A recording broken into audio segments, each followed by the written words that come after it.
Hey, everybody. Welcome to the Something Pretty podcast, which is a podcast where we teach a very special sweeping technique. Clay, do you have any special techniques that you use to clean the house, sweep the floors? Do you sweep the floors or do you vacuum the floors?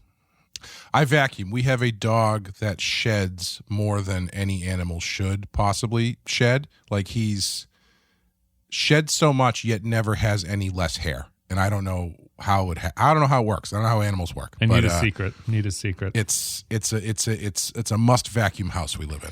We used to vacuum the hardwood. We sweep now. I find the sweeping to be a little bit more, I don't know, efficient. Sometimes the vacuum just can't get the Cheerio or whatever, and you've run over the Cheerio 100 times and it never gets sucked up. But I gotta say, we sweep 3 times a day anyway.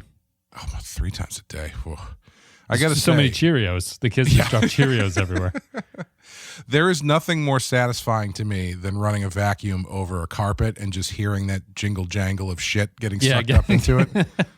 We have carpet upstairs, and I vacuum the upstairs because I think it's more effective. But it is. Do you ever use do you have any? I don't know if you probably have all hardwood in your place, right? We do, but we have like area rugs and stuff. So our dog who sheds everywhere doesn't like hardwood floors. So right. we have a lot of carpets down. Island to island. Yeah, we have carpet upstairs, which I'm going to get rid of eventually, I think, just because I don't really like it. But it does need to be like carpet shampooed twice a year, and that's a very satisfying thing to do too. If you like the vacuum cleaner, thinking that's getting stuff up, wait till you run a carpet cleaner on some wall-to-wall carpeting. Do you have someone who comes in and do it, or do you have like a shampoo? No, I go to Big Y and rent their little machine for like $25. You can rent the machine. Yeah. So now that everybody's stopped listening. Yeah. except the other middle-aged men. The carpet enthusiasts.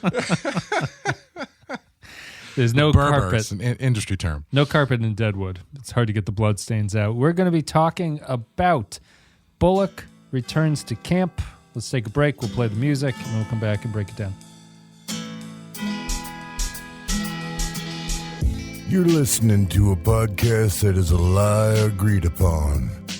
Join Wes and Clay as they discuss HBO's Deadwood and tell you something pretty.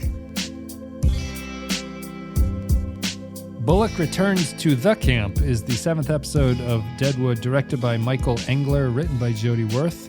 In this episode, Bullock and Utter spot Jack McCall passed out inside a bunkhouse. Bullock spares his life. 2 teenagers, Flora and Miles, arrive in Deadwood looking for their father. Saul Starr comes to pick up Alma, Trixie, and the little Mets girl for Brom Garrett's funeral. That widow ain't high, Al observes. Farnum makes a rushed and inappropriate offer to Alma at the funeral. Swearingen confronts Trixie with her betrayal. Cochran, Reverend Smith, and Jane continue to tend to the sick. Their work is complicated by Smith's seizures. Bullock informs Swearingen that he is holding him responsible for the outcome of the widow's claim. She gets a square deal or I come for you, Bullock says. Flora turns tricks at the Bella Union. Which place would make a better score, asks her brother Miles, who's working at the Gem. Where I'm working, Flora replies. So, we're into episode 7. I think this was, I like this episode. I think this one's my favorite of the past couple that we've seen. I like this one quite a bit. Yeah, I would agree. I think this one, what's really nice about this one is it really shows you a bit of a turning point in Bullock. And I think what makes it so satisfying is it really gives you the first standoff with Bullock and Al in any real meaningful way, where it's like, we're not pussyfooting around anymore. This is how it's going to be. Yeah. They're butting heads.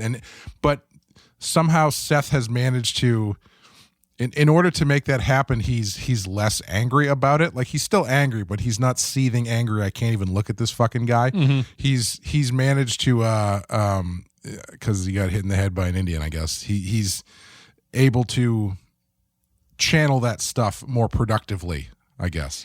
Yeah, he's more. I guess that's interesting, and that's a good place to start, because I think that he is channeling it more efficiently, but it's more because I think that he's dealing in like the terms of what he knows is making him angry, as opposed to like negotiating the terms of a lease, which he doesn't understand why he's angry about that. Mm-hmm. Yeah. So it's interesting, because I was going to say that, like, I thought you were going to come in with the, because you had talked about how Seth and Swearingen had like their interactions in the early first couple episodes, and you walked away thinking that like Seth is being unreasonable with it. Mm-hmm. And I think what's neat about this one and how it's so why Deadwood is so different from the other traditional Westerns is that in a traditional Western, Bullock is like the clear-cut hero in this situation, right? And Alma is like the love interest who's being swindled by the cutthroat, like the criminals in town and stuff like that. And he strides in and he does something about it by confronting Swearingen. But what's funny here is that I still, mostly from that scene, think that Bullock is being unreasonable in this situation still. And like he doesn't... Well, the second half of it, yeah. But the first half of it when he's like... you're gonna, because he obviously knows what's going on, and you're gonna recommend me this guy, and if he doesn't come through, I'm gonna blame it on you. Yep. That one I can understand, but when he's like, if you don't recommend anybody and they suck, I'm still gonna blame you. That one maybe he's going a little too far. I think it even comes before that. He doesn't. So like contrast him with Bill, right? When Hickok came to the gem, Hickok drank with Swearingen, and they're Yes. in this scene. Yeah. Swearingen takes the whiskey out for them to drink, and Bullock does not drink. And as a sort of like nonverbal cue, Swearingen gets angry and puts away the whiskey bottle in the middle of the conversation. Right. Yeah. That's true. Yeah. He's more reasonable than he has been, but he's still not using his words, I guess, is a good way to put it. Like Al respects someone who can talk to him, and Seth can't talk to him.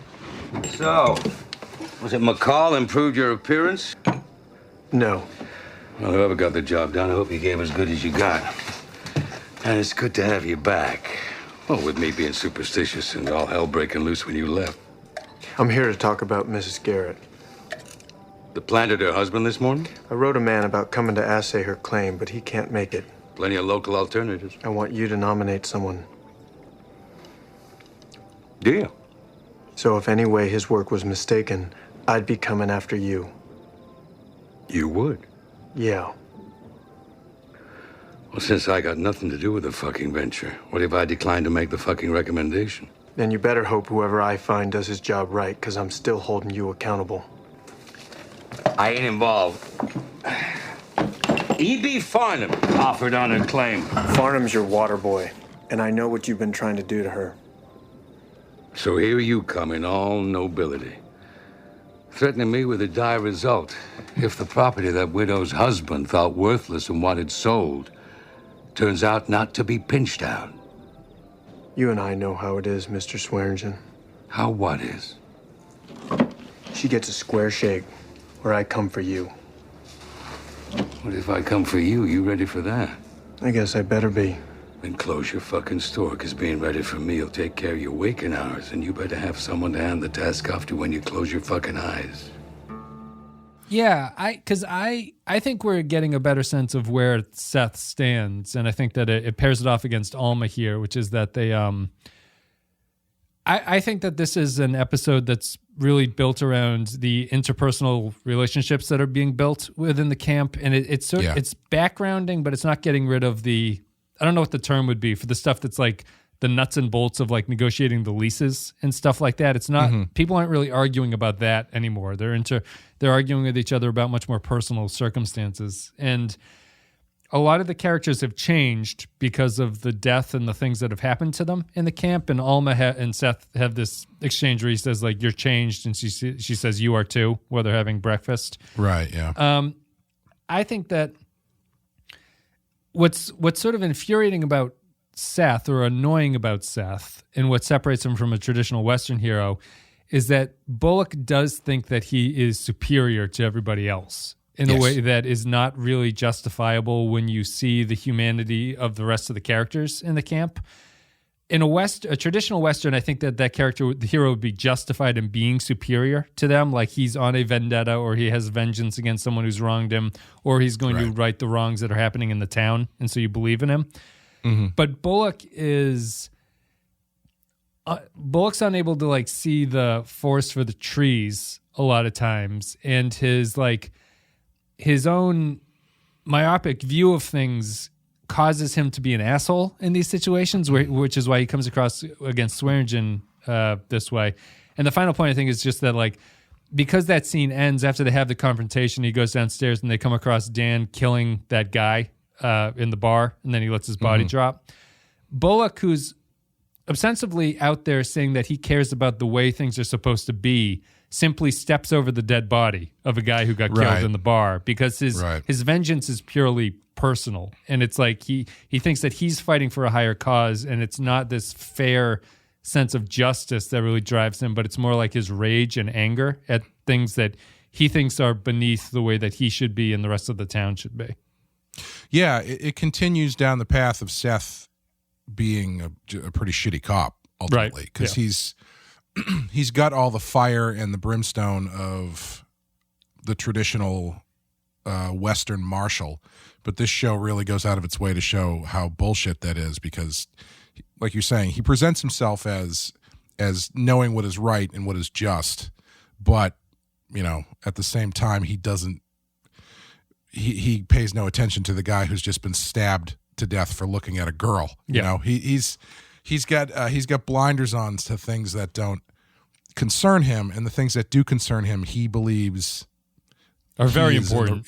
Very important, and he is also in the absolute right. Right. Yeah, and I think that, like, I'm borrowing this mostly from the Sappenwall review, but one of the reasons that he says that Alma and Seth bond with each other is because they both have that in common with each other. Yes. They both view each definitely. other as better than the other characters in the room with them. Alma thinks that about Trixie, and sort of like Alma has a hard time talking to Trixie without sort of embarrassing herself because of the things that she thinks in terms of high society with Trixie. Yeah, I love that scene with where Trixie blows up at Alma, because Alma does that thing where I feel like everybody runs into it once or twice with someone who, you know, if they have if they're at a party and they're talking to someone who's got more money than them or something, and it's like, oh, you know what? You should go to Paris. It's beautiful. It's like, I can't fucking go to Paris, lady. I'd love to go to Paris, but I can't. This is the end scene you're talking about, right? It's where Alma is, because Alma, it's still not exactly clear why Alma is not leaving the camp. And it's infuriating to the character of Trixie, who cannot leave the camp, why she wouldn't leave. And it's, I mean, she does a thing that I think is really effective too, where she calls out Alma having the hots for Bullock, and she does it in a way that makes it seem like Trixie is calling out the fact that Alma still thinks this is kind of a game. Yep. Like she's got butterflies in her stomach over this new hot cop guy. But Trixie is like, if I go back to Al and I lie to him, he will kill me. Right. And you are over here just getting, you know, the vapors over this cute guy. It's like, this is not a game, lady. You know, I can't just take this kid and go to New York. It's a your really, best wishes. Yeah. It's a really good scene. I think Alma, all the characters in this are so well drawn in such subtle ways, because, like, on the one hand, you understand Alma sticking around for like a top view. She's going to do right by her dead husband the way she never did right by him when he was alive, kind of thing. Yeah, making up for the past mistakes of the relationship. But it's not really just that, because there are ways she could do that were a little bit more efficient than the way she's handling things. And what must Mr. Bullock have been thinking as I inflicted my personal confidences upon him? I don't know. Nor do I. At least he kept a decent privacy. I have to go back to the gym. He's waiting for me now to tell him yours and Mr. Bullock's thinking about selling the claim. And I won't be able to lie anymore. Next I tell will be my last. So I better just get back there. Mr. Swearingen discovered our deception? Yeah. How? Looking at you walk out the fucking hotel. He did not. I was careful to see he wasn't watching in the window. It don't matter, Mrs. Garrett. Point is, I gotta go back. And you need someone to look to this child. And with choices bigger elsewhere, and nothing I can tell to hold you here, maybe you better think about selling and getting out. Would you want to take the girl and go? Where?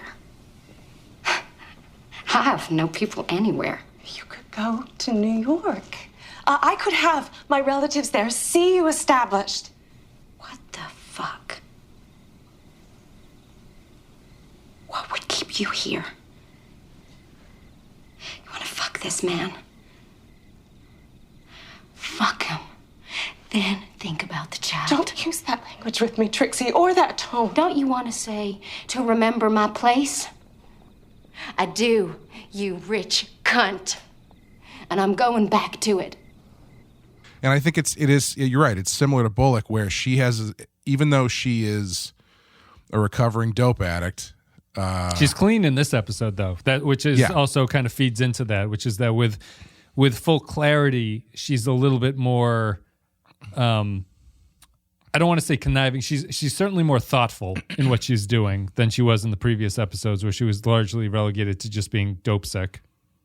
Yeah, even though she's kind of kicked the drug, and we've seen her go through these really low periods, she still has this same kind of energy about her a bit that was there when she's like telling her husband, let's just say we spent $20,000 and we had a good time and it didn't work, and we it's a very, she still, even though she wouldn't come out and say it, I don't think, she still is viewing herself as above everything else that's going on here. Yeah, because she's not oblivious to the point that her husband was, but she still has some. There's a lot of class. But she has to be reminded, because there's an earlier scene in the episode where she's like, "Oh, Trixie, how loath of me to forget that you've risked your life tending to me this way," when she's talking about Swearingen earlier on. But she doesn't seem to internalize it the way that she needs to. She certainly didn't take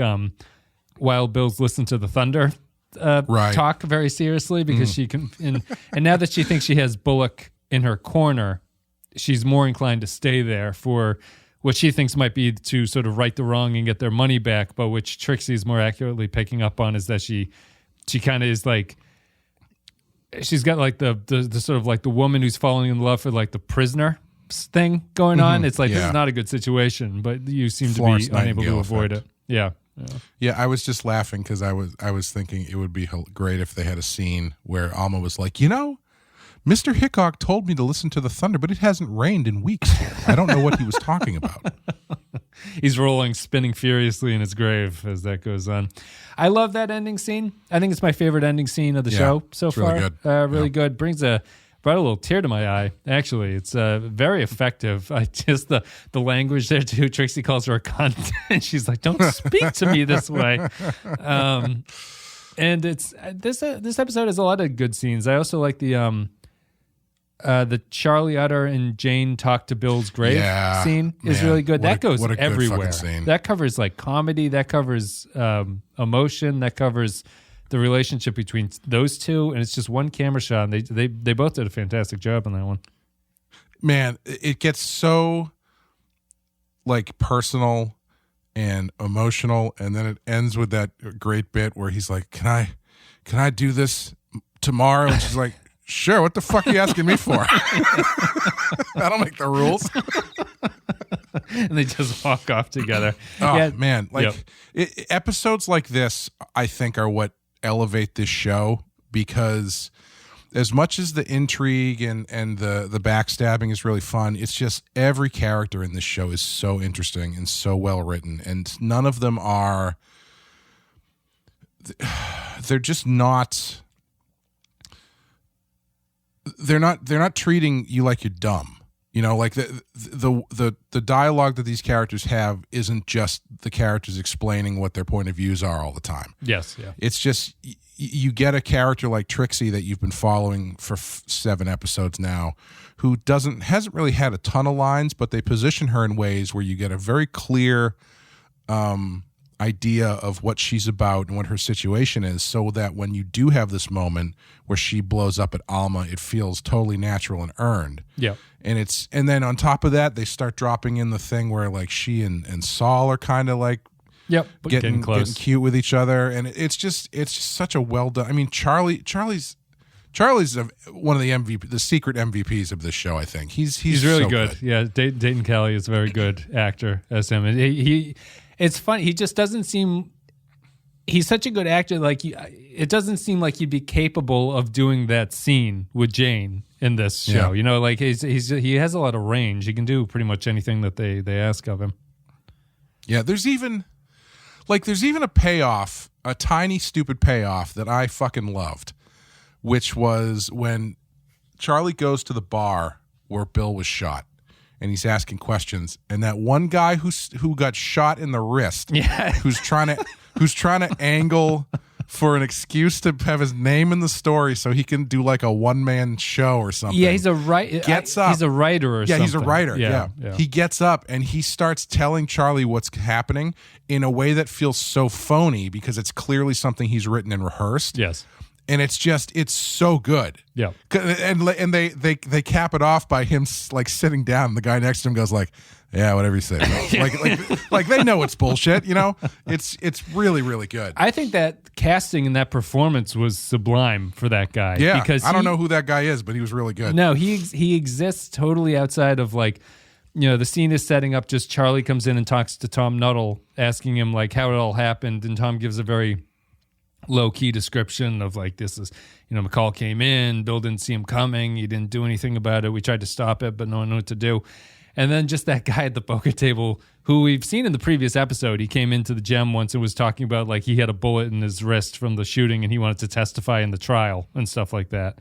Yeah. He comes up and just spins this very theatrical telling to Charlie Utter, who can just roll his eyes and be sort of because that's the final nail in the coffin of Bill is not a real person, but just a celebrity that people want to sort of monetize themselves off of. Yeah.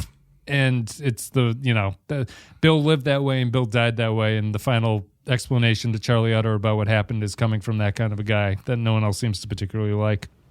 Can you tell me about it? Yeah. It was about sunup over at that Bella Union joint. Mr. Hickok plumb gutted McCall at draw.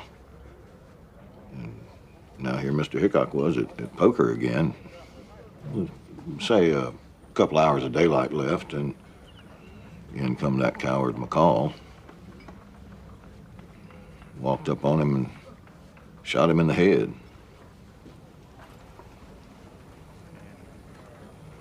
Bill never know when he come in.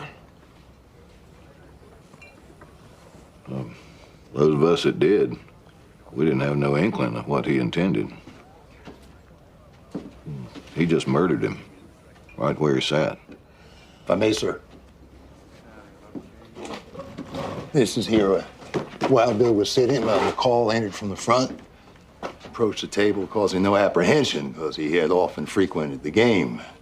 Of a sudden, McCall produced a revolver and shouting, "Take that, damn you!" he fired. The muzzle couldn't have been 3 inches from Wild Bill's head. Now, I'm told that Hickok fell dead immediately, but I won't testify to it. Because the bullet, after it passed through Wild Bill's brain, struck me in my right wrist, and I lost several seconds to pain before regaining my senses. Sir, you have my word as eyewitness to the rest. And I suppose this wound has added proof for the doctors. They fear to cripple me in the hand I used to write. I will take the murderer's bullet to my grave.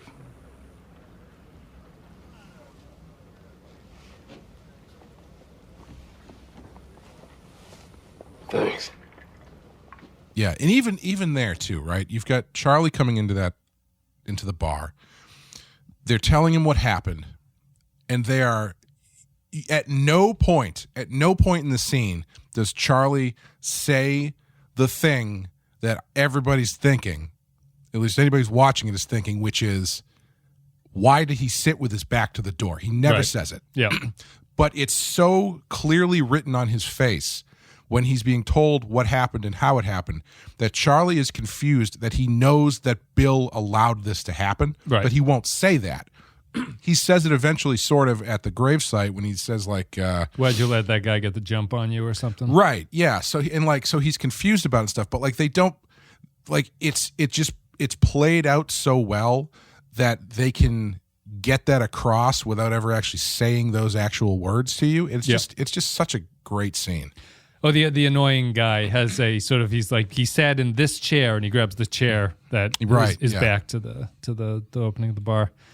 Yeah. I like this episode largely because I think that the scenes between the characters are really great at this point. Like, now that we've gone through the nuts and bolts of all their arguments are moving away from like, I set up shop here, you set up shop here.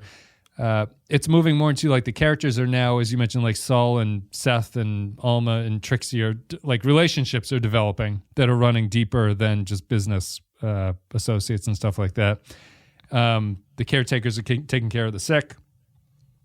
A lot of this is the sort of like fraught nature of developing relationships like that. Like probably, I don't know what the exact count would be, but it seems close to 50% of the relationships that are developed in this episode are 50% honest and truthful, and 50% people are playing each other with what they're saying. The playing each other is most obvious with the Miles and Flora characters who are introduced in this one. Although it's only revealed that that's what they're doing at the end, although it seems on rewatch, it's certainly very obvious that they're up to something from the first time you see them.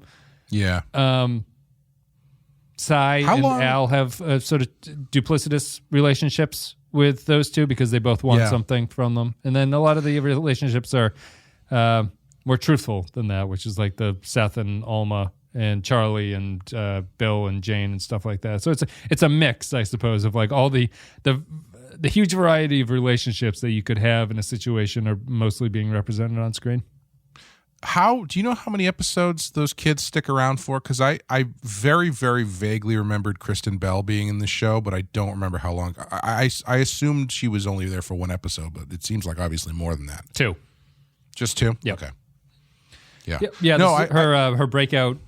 This was before she got Gilmore Girls. She was on this show. Well, I'll have more to say about them next episode. Are you thinking of Veronica Mars? Oh, I am thinking of. She was on Veronica Mars. Who's Gilmore Girls? Like the lead? Yes. Is Alexis Bledel. Oh, really? Oh, maybe then it is Veronica Mars. Yeah, is what I'm thinking of. So she got that right after this one. Oh, really? Okay. And I'll have more to say about the behind-the-scenes stuff once that's over, so we can talk about that next episode. She's good in it, though. Yeah, she is. Yeah, I like brings her. Out the creepiness and all the male characters. Yeah, I've always been a little bit surprised she didn't have a hit bigger, because I do think she's very good. I think it's. I continue to be fascinated by the doubling and the mirroring that they do in this show, mainly with the Gem and the what the hell's the other place called? Bella Union. The Bella Union, because where you've got Trixie. So first of all, you see how Al responds to the brother and the girl. He keeps half jokingly asking the brother if his sister's going to suck some dick at the gym. Right, like that's the thing. Like that's the difference is he's kind of doing it half jokingly, where he's like, I mean, if we can make it happen, that would be great, but I'm not going to force the girl to do anything. Whereas Cy is just such a fucking creep. Yes, yeah. And he's like, don't let her leave just don't let her leave, basically. Yep. Put her in some new clothes. And it's got like you get this mirroring effect with the way Trixie's handling the Norwegian girl and the way that Joni's handling, what the hell's her name? Flora. Obviously, it's different because Flora is older and more worldly, as you would say. Yeah, but the relationship there is fundamentally unhappy, and Flora sees it too because they have that scene where Joni is getting her dressed up and telling her to like look happy because the Johns don't like to see unhappiness, and she turns it around on her and says you should smile too. And Joni has that sort of heartbreaking line about like, or at least I should get more practice pretending or something like that. Yeah. There's that. It's an interesting, like the other sort of thing that's always bubbling throughout the rest of this episode is I think it's the most that the show is referencing the sort of like the sexual relationships and the threat of sexual violence and the sexual power dynamics that's going on between men and women in the camp. Al pulls a Don Draper from season 4 of Mad Men and grabs her by the pussy in this episode. There's the sort of Flora is clear. Flora's turn is shown by her how she's captured the heart of that John in the streets and comes up to her and she's indifferent to him. And the sort of relationship stuff about like protecting the men seeing themselves as protectors of women and at this time, and whether or not they need it and whether or not it's actually being a protector or it's causing some kind of harm. Ties back to the Doc Cochran line about those who move to justify themselves cause as much harm as those who don't try to do that. And so it's I think it's the most overt in this episode that there's a sexual power dynamic going on. The thing that I was thinking, though, if I was Joni, I would be like, why was this so easy?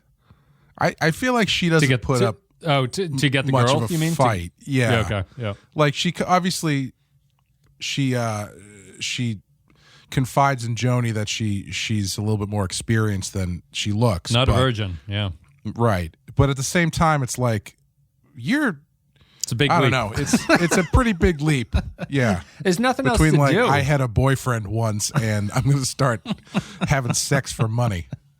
There's I mean she's clearly what does Size say? She's a quality piece of strange or something. He has some line like that. But yeah, it's and it is easy for Joni, although I guess there's really like if you're not going to clean the floors, what else is a woman going to do here? If you either have money like Alma and you don't have to do anything, you clean the floors like Jewel does and like Miles does as he gets a job doing that at the gym, or you just have to stick to prostitution, I guess. I do think about that from time to time where every now and then I'll be like, before like factories existed, what did 90% of the world's population do? Like Farms, if you were you were either a farmer or you were like a tycoon or a king.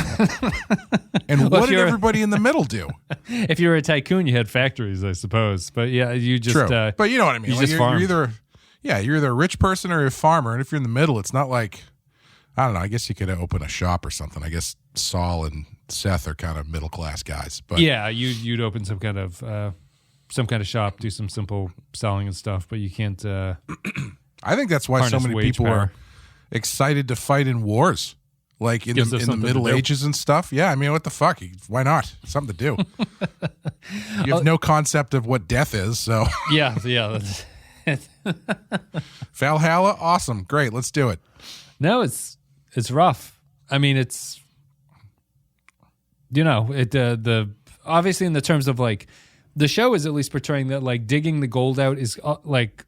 Ironically, it's the worst thing to do is finding the gold because then you just go into town and everyone takes the gold from you for something else, which is not necessarily unfair, but it certainly makes it like, if I were to go out to Deadwood, would I rather set up the shop or would I look for the gold? I guess with the shop, you're more guaranteed to actually get money and the gold is more like a lottery ticket that you're taking. But I guess that ties in thematically too. It's like the digging for gold is like the tax on the poor, basically. Of lottery tickets. I was thinking about that too because they're putting so much weight on this trying to get Alma to sell the gold claim. Yep. And every time they do one of these scenes where they're like, gee, I just couldn't get it from her. And Al's like, well, you better get it next time or I'm going to stab you in the eye or whatever. I keep thinking, why doesn't he have Dan just going out there and getting some of the gold? Like, what's to stop him from doing it? That's true. Why does he need? Alma doesn't know there's gold there, and what's to stop him from just sending people out there to just start taking it? Yeah, that's a good point. Just under shadow of darkness at night, just have Dan out there digging up the gold. I don't know. That is a good question because there's no. Or, I mean, I don't know if you can trust this guy to do it, but give Ellsworth some money. He'll have him do it. Yeah. Yeah. And then kill him. I don't know. Maybe people would be suspicious, or they would know that something was up to no good. But it does bring up a good question because Alma can't defend that space anyhow. Right. Yeah. No. I do. My favorite. I think one of my favorite lines in the episode that I'm not going to know verbatim was in the scene with Al and Farnum, Yes. Where after he agrees to give him a percentage, he says something like, "Pick which one of these sweaty palms you want to shake, Al," or something like that. Assume you ain't been privy to the ins and outs of that matter for the sake of fucking conversation, huh? I mean, was I a sleepy bee when you and me declared undying loyalty and full faith, mutual disclosure about every fucking detail of every fucking move we were ever gonna fucking make together? You used me as a pawn, Al. And you fucked up the game is the central fucking present issue. We agreed on 2,000. You want a fucking percentage instead? Is that such an inconceivable proposition? Yeah, you got a percentage, EB. How big? 2% of the first million, 0.5% after. You want to feel a damp palm, Al. Select either of these hands. Just get to the funeral, EB. Go to 20 if you have to. Just get that fucking claim. 20 if I have to. My word. You used me as a pawn, Al. Al does have a great line though when Farnum gets a little bit verbose and Al says, "Say what you're going to say or prepare for eternal fucking silence." I love the L and EB playing off of each other. It's slightly repetitive, as you're saying at this point, because it is mostly just being sent out to Farnum has to do the dirty work. But just to praise Sanderson again, he's so good at being a guy who makes the wrong decision at the wrong time all the time.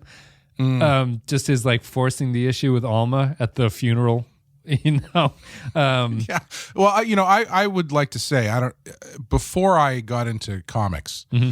I did briefly work as someone who would go up to grieving relatives and try to buy land off of them at funerals. Yeah. And you would be surprised at how lucrative it was. The more desperate you seem, the more willing they are to just agree to your terms while they're standing over their dead husband. Now you've moved to selling solar at family funerals. Yes. Now's the time. The financing is where it needs to be. My favorite Al line in this one, I think, is when he's talking to Seth and he says, "If I come for you, are you ready for that?" And Bullock says, "I best I better be."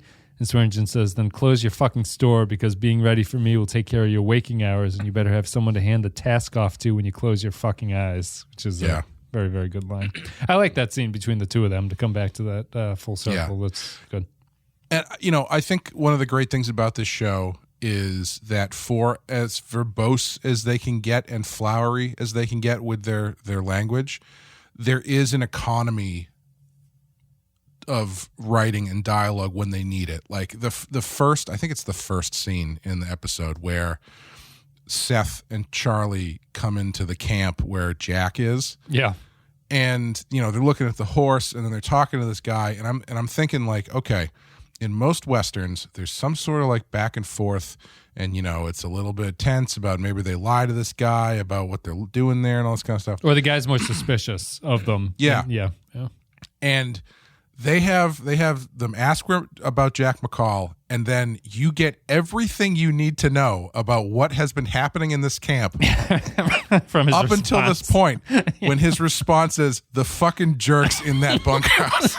Yeah, because Charlie and Seth are trying to be cautious about giving away. They're like, "We're looking to buy this horse from this gentleman. If you'd like to know where he is." He's like, "Well, the fucking asshole's over there. If you want to go ask him." I don't know if he's selling. That's all you need. Like that whole scene is just so economically done because even that they just walk in and then it's like a couple lines of dialogue with Jack and that's it, and it just works so well because you know everything you need to know about what's going on there.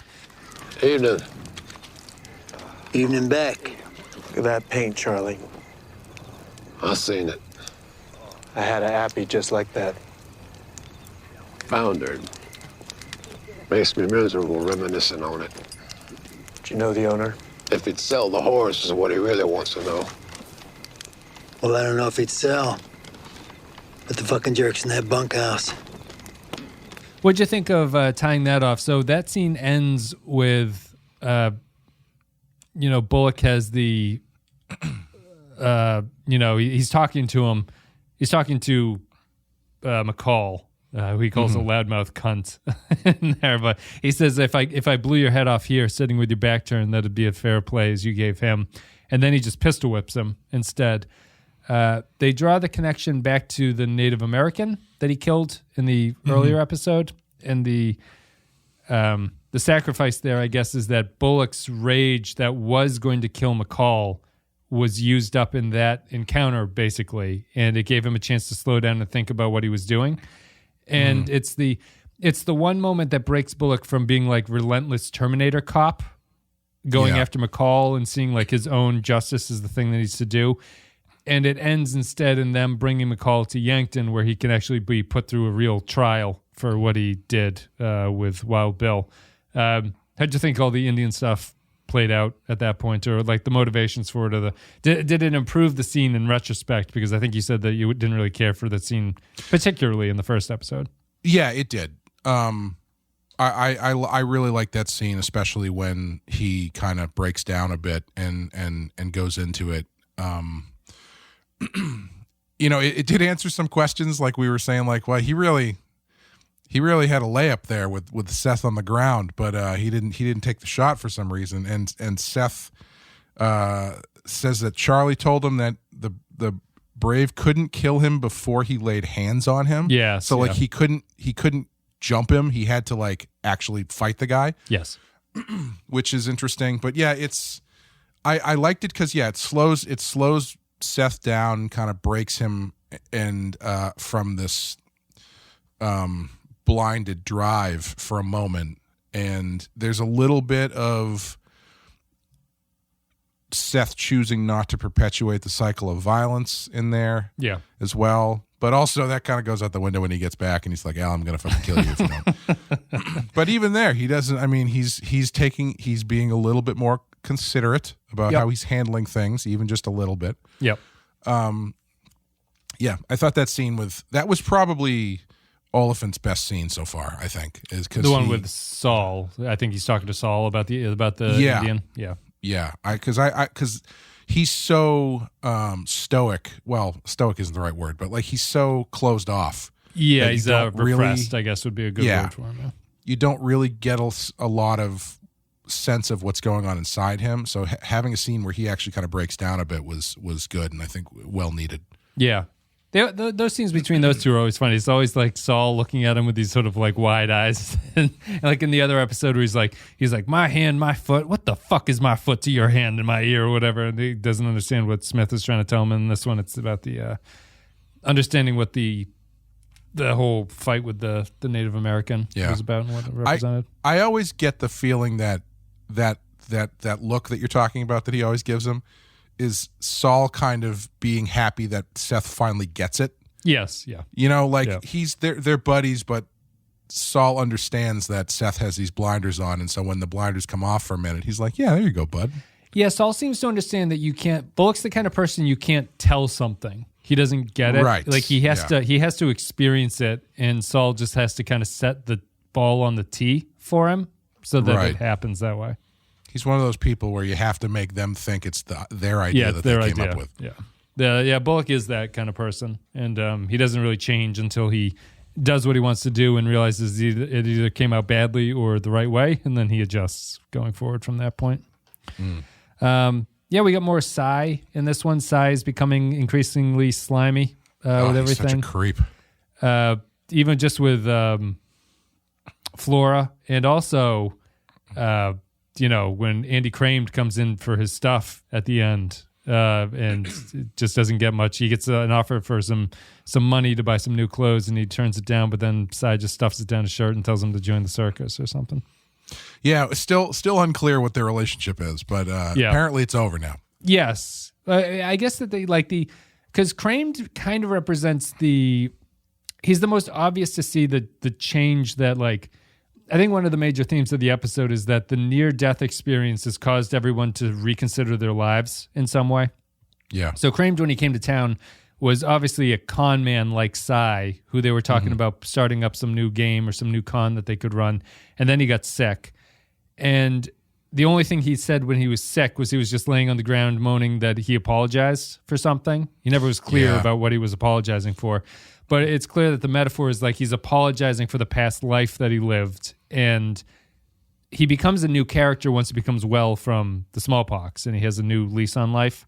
I think a lot of the characters are that way. Like, a lot of the characters are just at an inflection point where the death is causing them to reconsider where they stand in the way that death tends to do to people. I don't know whether or not every character is going to stick with it, but that's what the Crane thing represents. But the character that it sticks out most is that Cy seems to be a character who's incapable of change from that mechanism. You know, Cy has no even swear like.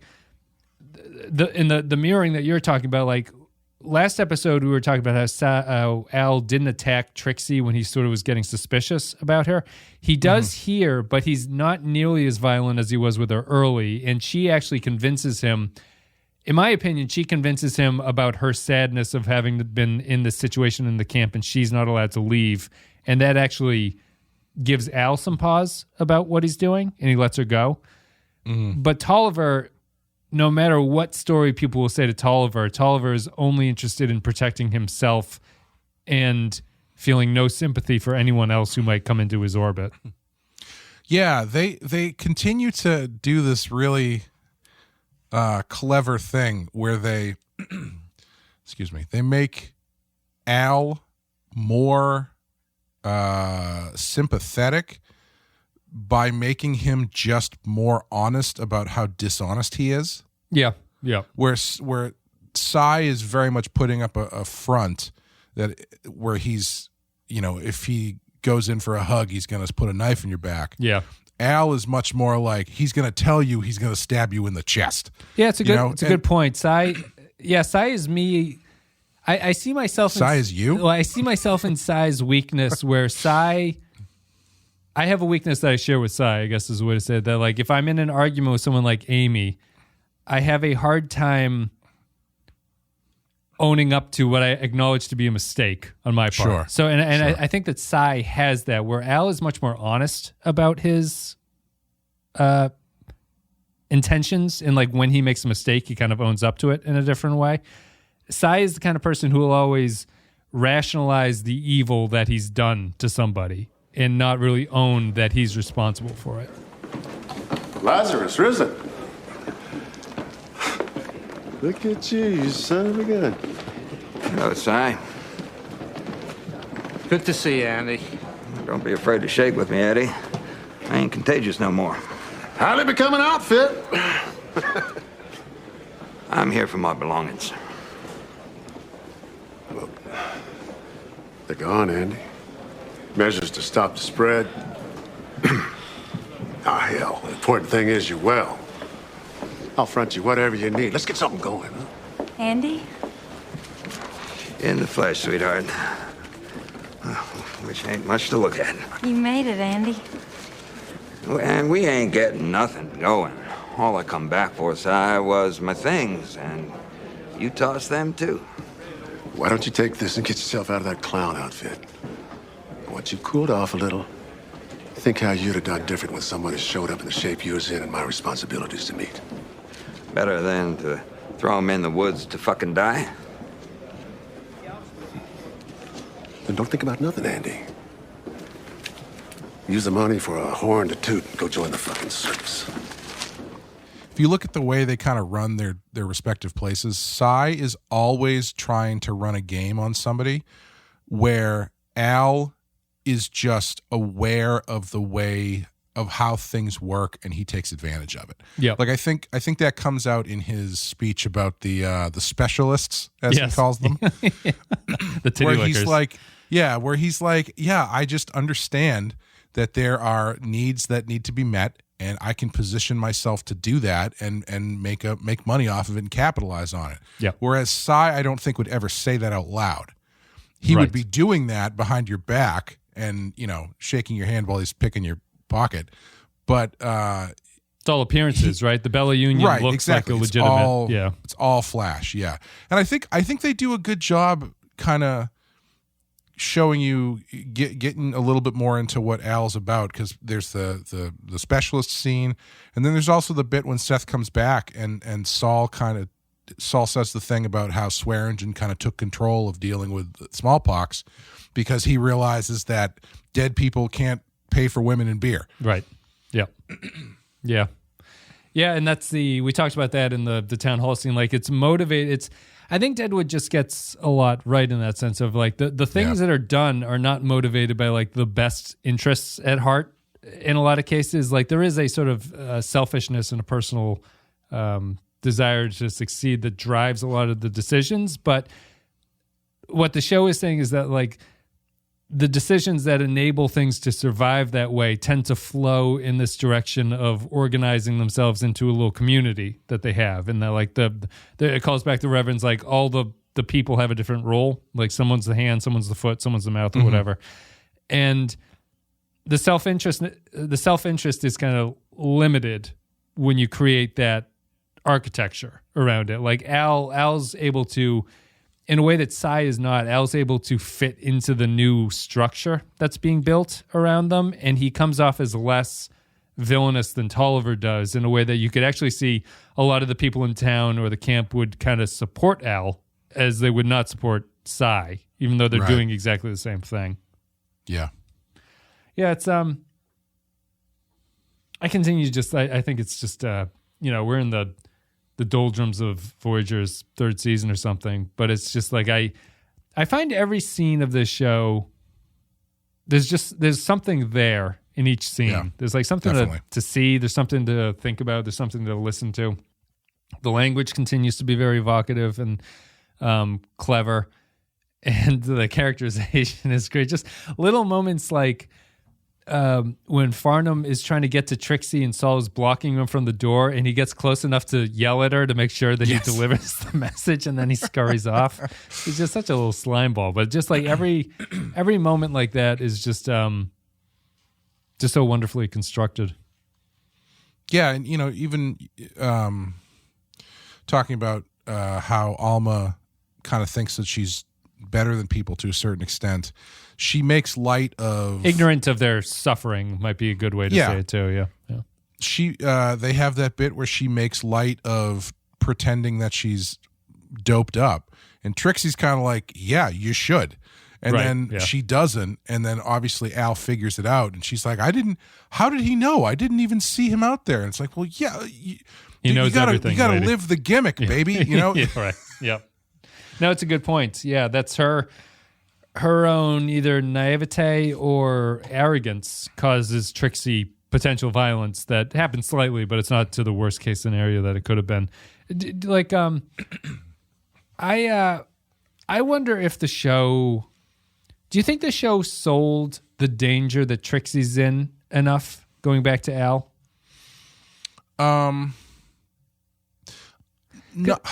Not quite. Because I think you get a lot of it. I think you get a good sense of it from her and the way that she talks about it.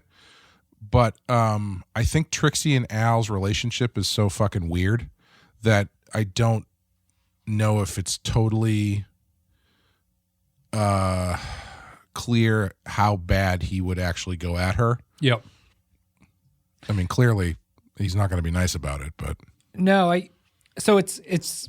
I think it's weird because it's caught in a position where I think it has to undersell it because of the point where the characters are in their relationship with each other. So it can't be, she can't go back and be constantly scared of him and him react with total violence because it's like, you had talked about Trixie as having a sort of a subtle like story or whatever is going on with her.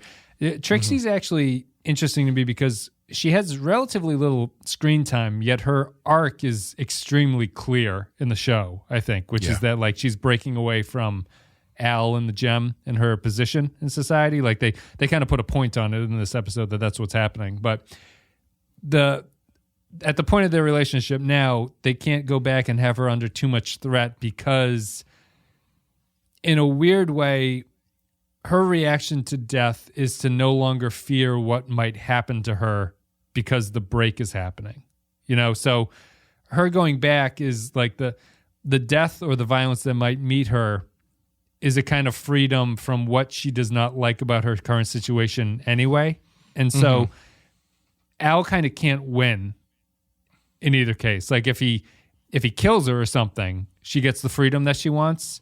Right. But Al also, I think Al loves Trixie is the way that I read it. And so when she talks about her sadness of being stuck and that some people are allowed to move on, but she's always stuck there, I feel that he feels a genuine like pathos for her and regrets what he's done, and that's why he lets her go. He still makes her work for him, but there's no further violence at that point.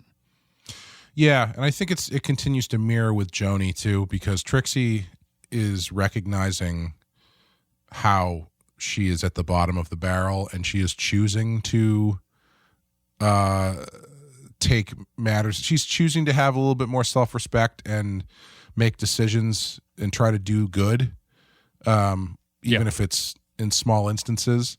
Whereas Joni is pretty resigned to the fact that she is in hell, basically. Yeah. And I think that they all imprint that on the younger girls that are in their orbit. Yeah, I was just thinking that too. Yeah, because the what's the girl's name? The blonde girl? The Mets girl? Sophia. I don't think she said her name yet, but her name is Sophia. Sophia, Trixie sees Sophia and sees someone who is not ruined by the world yet and wants to kind of like foster that, and that gives her a little bit of motivation to do the right thing. Whereas when Joni's confronted with Flora, she's just like she makes no attempt to try and talk her out of any Joni sees no other option. She can't right. Trixie's much more optimistic about the future than Joni is. Yeah. Yes, yeah. Optimistic about the future for the other person, because I don't think Trixie is necessarily I don't think she's optimistic about her own future. Sure. I think she's seeing a chance to help somebody else, which would kind of, I don't know, maybe be some sort of redemption for her. I don't know.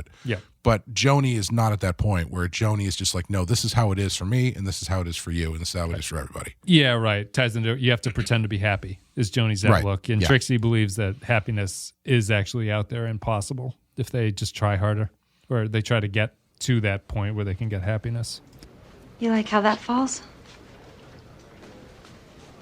Sure. Do you like it, Flora? Why not? I prefer you happy, honey. But if you can't be, you need to pretend at it better than you're doing, or you're going to be hungry and cold and getting done to you for nothing outside what you'd have made money to live on and save up besides if you acted the part in here. I thought I only had to act it with them that want to stick it in me. You never know who that might be, Flora. Final point before we go, we haven't talked about Smith, Cochran, and Calamity Jane taking care of the smallpox patients yet. Yeah. There's not much going on there. They continue to do that. They're the caretakers of the camp. Cochran is continued to be presented as the sort of like the most, I would call him the most like ethically straight arrowed character. And they do it interestingly because Cochran is sure of what his intentions are, but he always challenges the people who are in his path. So it was either Calamity Jane before when he's talking about her getting drunk, and then this one he's not afraid to make the Reverend at least not question his faith, but he like semi-insults the faith idea just to get him to rest, where he says, Smith has the point about like, maybe my brain tumor that's giving me seizures is like a window into God's will or whatever. And he says, it's maybe it isn't. The infinite argument you can have over that stuff is like, well, yeah, maybe my cancer is God speaking to me. Right. Well, yeah, okay, but you can still fight it. You know? Still take a seat. You're not doing too well. So I like that. I like you're starting to feel sadness for the Smith character too, as seizures are more frequent at this point. Then that's it. Any other thoughts about those guys taking care of the smallpox patients? No. I'm happy that I'm assuming that's sort of coming to an end, that storyline. The plague, Yeah, that's good. I think they got the most out of that stuff. And I'm glad that it's not going to be sticking around much longer. I love the Doctor. He's got some sort of weird, twisted morality that somehow makes him the straightest shooter out of everybody, even though he's just as fucked up as everybody else. He says what he believes and he lives by it, I think. Right. He's consistent in that way. Which is, it makes him an interesting foil for the Reverend in that way. Right. Yeah. Yeah. It's a good show. Yeah. I hope it gets a second season. We'll see. No spoilers on this show. Although I think I spoiled the Sophia name, although I don't know if people are really going to consider that a spoiler. She must reveal that coming up soon because she's talking more. She does the sequence, I think because they talk about it in this episode, right? At the gravesite, she says Mama, Papa, and her brother or sister's names, but she doesn't say her name to Trixie. So, also, I did look this up. I didn't realize this. This little girl, Sophia, is actually the same character as Sophia from the Golden Girls. Well, this is you mean the character is in the same universe as the Golden Girls? Yes, this is the same. This little girl grows up to be Estelle Getty in Golden Girls. That's how old Sophia is in the Golden Girls. What an arc! They don't have the Titanic episode of Sophia on the Golden Girls just coming back to Deadwood and just flashing back to all this stuff. Turns around and calls Blanche a cocksucker. Rose, yeah, I guess Blanche Blanche is the kind of the sultry one, right? Actually, I screwed it up. If any of the Golden Girls fans are probably screaming at me because Rose is actually the one with the Norwegian background. She's from St. Olaf. It's all I very fucked confusing. that up. Sorry. No, Blanche is the main one. What's the name of like the sort of Blanche? The Blanche sexy is one? Blanche is the sexy one. Blanche is right? the sexy. I thought Blanche is the main character, the white-haired older one. Am I wrong? No, that's Dorothy. That's Dorothy. Okay, gotcha. You must be right then, Blanche. Thanks everybody for listening. Hope you enjoyed the content today. You can go to patreon.com/thepenskyfile if you enjoyed something pretty and you want to support the podcast and all the other podcasts that are up there. Patreon.com/thepenskyfile. You can check out our Star Trek shows. You can check out all the other shows that Clay you can talk about right now if you want to. I can talk about other shows that we have, such as the Rotten Horror Picture Show, where myself and co-host Amanda talk about films off the 200 best horror movies of all time list from Rotten Tomatoes. And on Patreon, we're currently doing Video Nasties, which is fun. And there's also the Badass Podcast, where myself and Sean Murphy talk about Batman the Animated Series. And we're in the middle of season 2 of Batman Beyond. We got an episode coming up where Sean's going to do a bit of a post-mortem on his book, what Batman Beyond the White Knight, which is just ending, and we're also going to talk about what he and I are working on next, which is another spin-off from White Knight. So a lot of stuff out there to listen to. Very good. And our next episode of Deadwood is called Suffer the Little Children. So we will see you then. Charlie, you vanished your fucking murder. And that Bullock fellow was with me that you seem to like. Although it occurred to me to wonder why the fuck they didn't do for the cocksucker right on the fucking spot. Is that something we need to get into in front of You you? got the biggest mouth in the territory. You talk to him. Tell him whatever you want.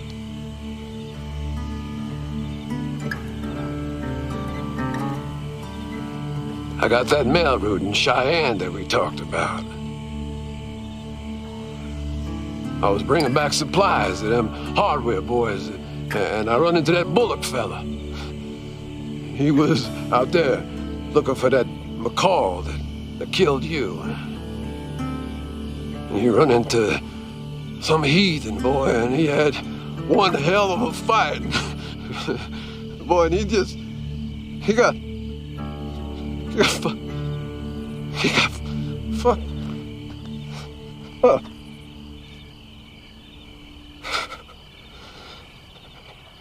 Can